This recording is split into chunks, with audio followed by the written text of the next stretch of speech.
let's talk about this written reprimand that you received in November of 2014. And that's going to be County Exhibit number 7. Now,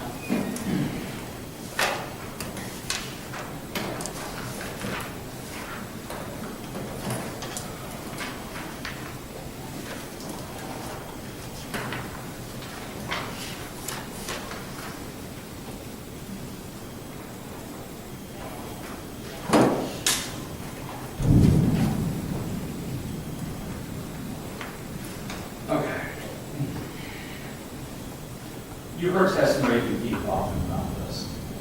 Now, what you didn't hear was testimony from any witness from Volusia County substantiating any of the allegations in this letter of reprimand. They just want you to take it on faith that everything said in this letter of reprimand is absolutely the case, and this letter of reprimand was warranted.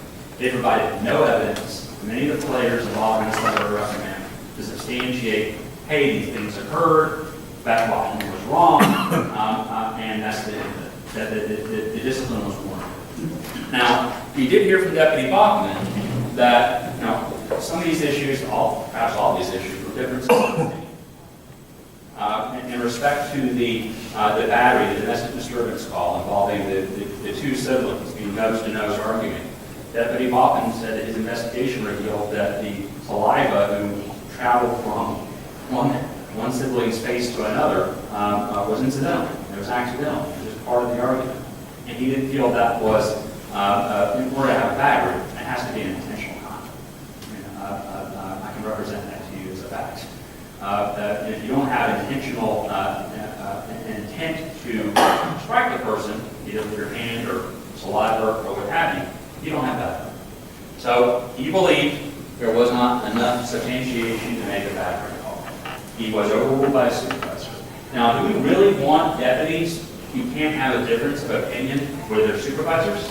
Do we really just want an army of yes men and yes women who will simply say, all right, you want to charge me with that? That's fine, let's do it. Or do you want people who think independently?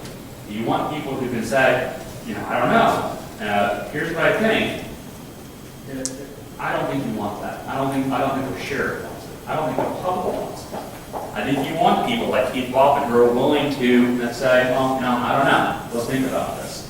Now, he was called on the carpet for it and just told to do it, to make the arrest on battery. He did. Now, let's talk about the trespass issue. Again, a difference of opinion. A woman, according to his investigation, went into a laundry room which was detached from the main house, and it was raining out, and she wanted the place to sleep. Nothing was disturbed. Nothing was stolen. Were the elements of burglary? I know this from law school.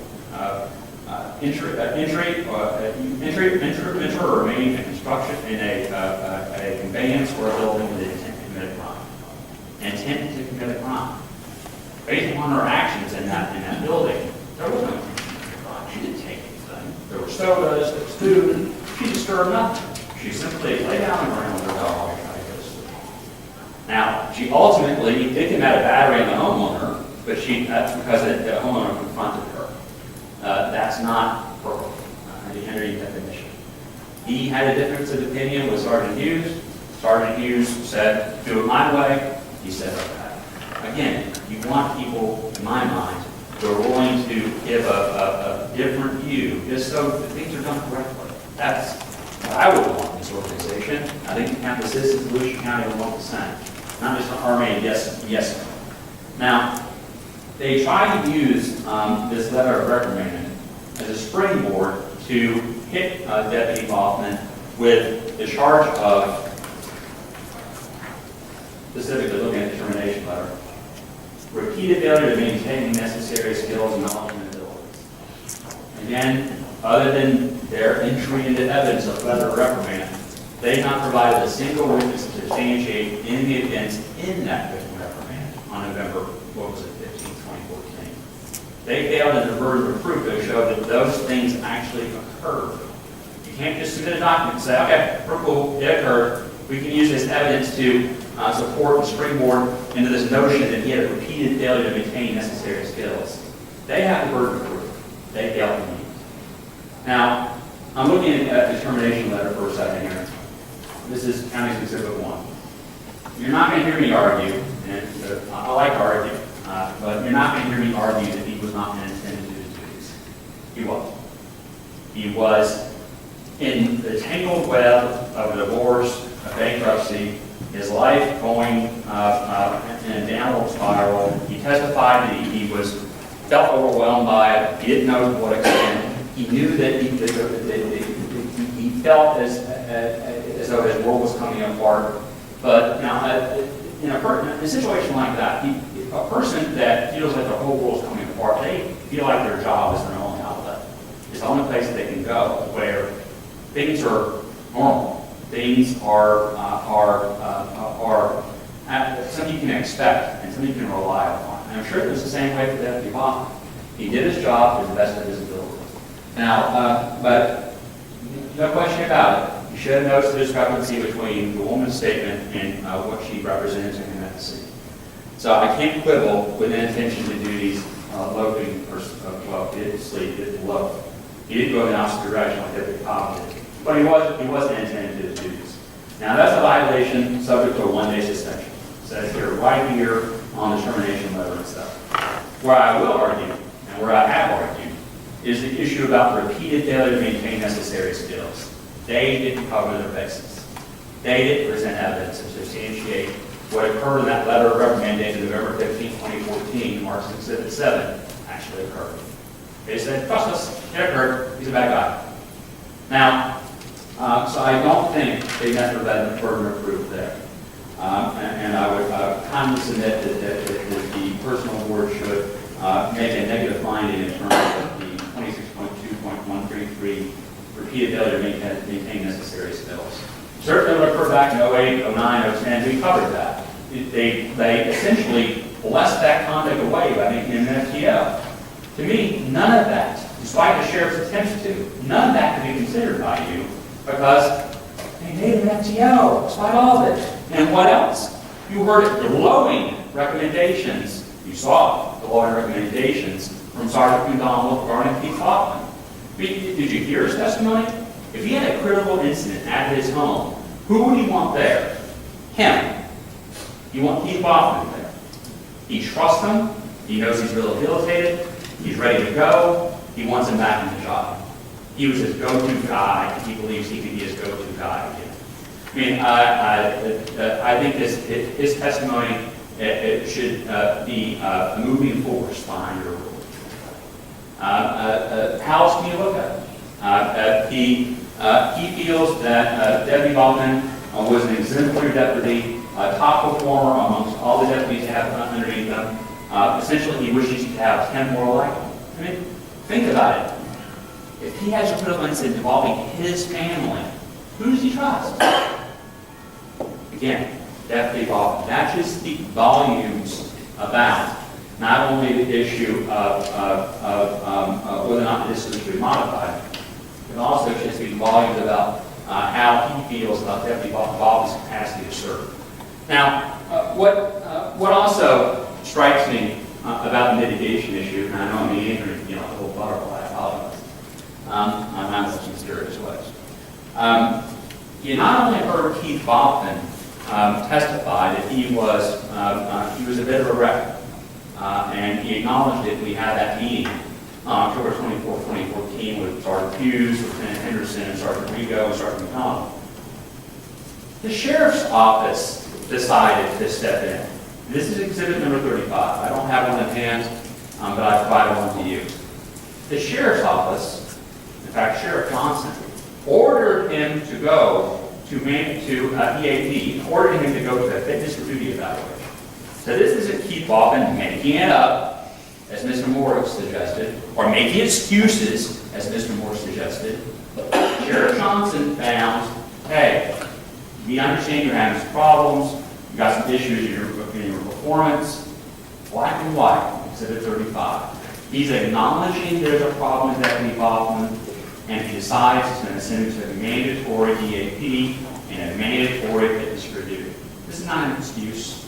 This is not something he can try to cover his butt for this hearing for any other purpose.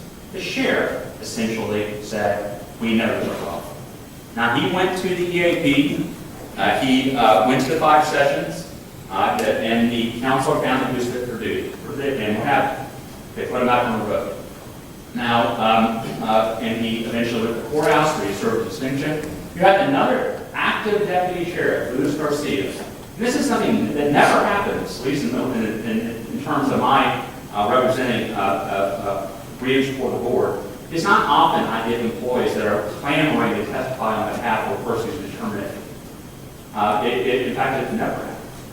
But I've had 2 active employees, Luis Garcia and Jeff McDonald, who have nothing but glowing things to say about this man.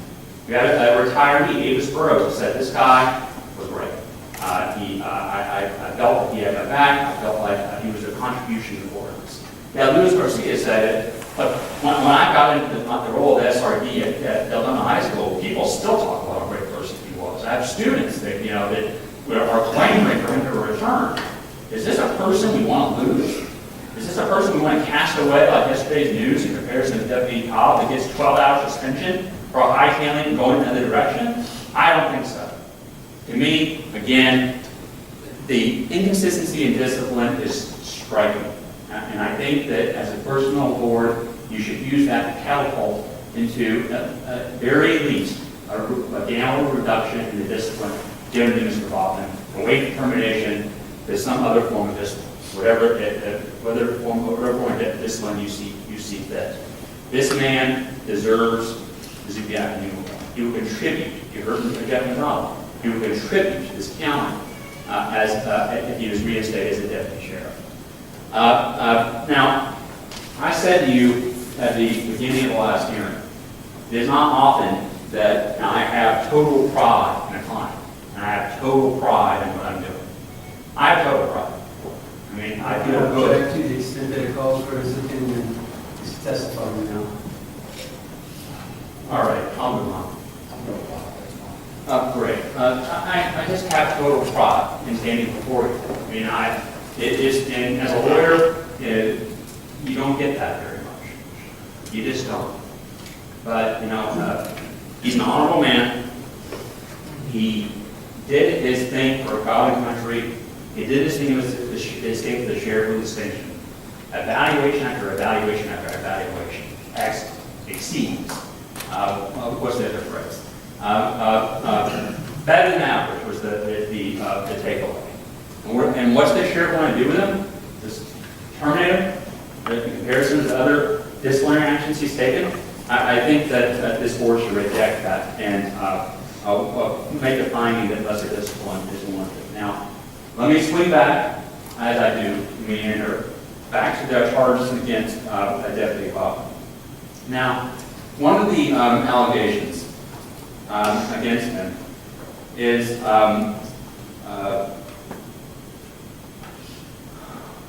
processing property in 26.2.96. Also, let me point out something. Negligence associated with safety or persons or property. That is not a termination offense under the guidelines of the Sheriff's Department.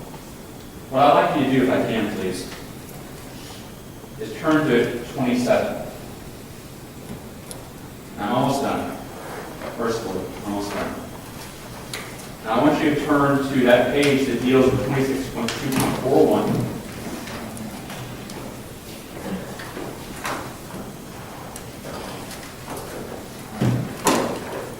Did I say 26? I hope. You said I said 26, I apologize. It's on page 7.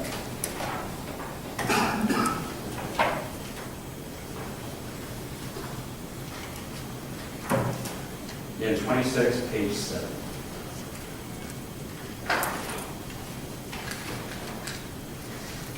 It says negligence associated with safety or person or property, and it describes what that offense is. It's a violation subject to demotion. It is not a terminable offense under the sheriff's own rules. Now, let me touch on for a second the processing of property and evidence. It states on the termination letter, property, and this is the rule, property and evidence which has been received in connection with official duties will be processed in accordance with the provisions of Department of Standards Directive 8384. And it goes on to say you can't convert it, you can't misuse it, you can't conceal it, etc. Deputy Baughman didn't receive any evidence that day. The recording didn't work. He wasn't able to hear it. There's absolutely no dispute that he was not shown the Facebook messages. He testified she didn't show them to him. The Jane Doe in her IA testimony was never asked, did you show Keith Baughman the Facebook messages? She never even said, I showed the Facebook messages to Deputy Baughman. Doesn't say that. She was never asked that question. It was an adequate part of the investigation. So, with all due respect, I don't believe that the county can successfully fit into their peg into a square hole on the processing of property and evidence, because property and evidence which has been received in connection with official duties will be processed in accordance with the provisions of DSD 8384. He didn't receive any evidence. Not be processed appropriately. Now, there's one other thing that I want to point to, and I promise you I'm going to sit down. I want to turn your attention to exhibit number 27. Now, this is the Department Standard Directive on disciplinary procedures. And it talks about, among other things, the progressive discipline standard. I'm reading from 26.1.1. When circumstances permit, supervisors are encouraged to pursue a philosophy of progressive discipline by administering gradually increasing disciplinary actions for each successive instance of employment misconduct. Now, I'm going to move on. I want to talk about page 3, 26.1.18, remedial training. I'm reading out. Supervisors shall provide qualified instruction to assist employees in overcoming a noted deficiency. This instruction must be appropriate and not detract excessively from other supervisory responsibilities. In the following paragraph, if instruction required to remediate deficiency is beyond supervisory capabilities, the employee may be required to successfully complete an in-service training program. Well, if the Sheriff's Department was so exercised about Deputy Baughman's performance in November 15, 2014 letter of reprimand, why was no instruction given on how to handle domestic disturbances more effectively? Why was there no instruction about the elements of crimes? Because there's a dispute about what's appropriate, what's not. Why was no instruction given? Why was no training given? Why was not asked to go to a report writing school? They gave a letter of reprimand, but they held an obligation to give them remedial training if there was any needed that they felt that should be provided. No remedial training is an aspect to consider in terms of this case. I also want to point to 26.1.37. Adverse punitive actions in order of increasing severity are suspensions, suspensions without pay, reductions in pay, demotion, and dismissal. Now, here to me is also a very important part. I want you to turn to page 7 of this exhibit, number 27, under enhanced penalties. It says, repeat offenses shall generate progressively increased penalties.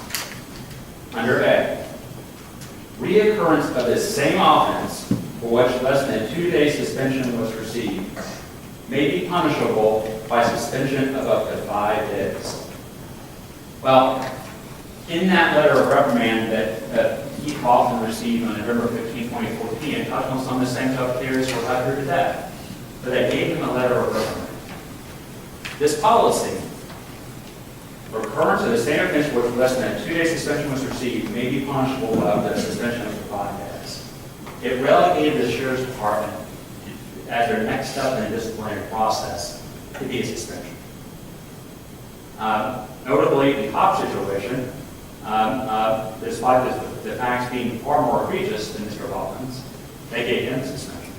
Somehow, the Sheriff's Department jumped over a couple of different rungs in the progressive disciplinary scheme and gave Mr. Baughman a much enhanced penalty, an undeserved enhanced penalty in these circumstances.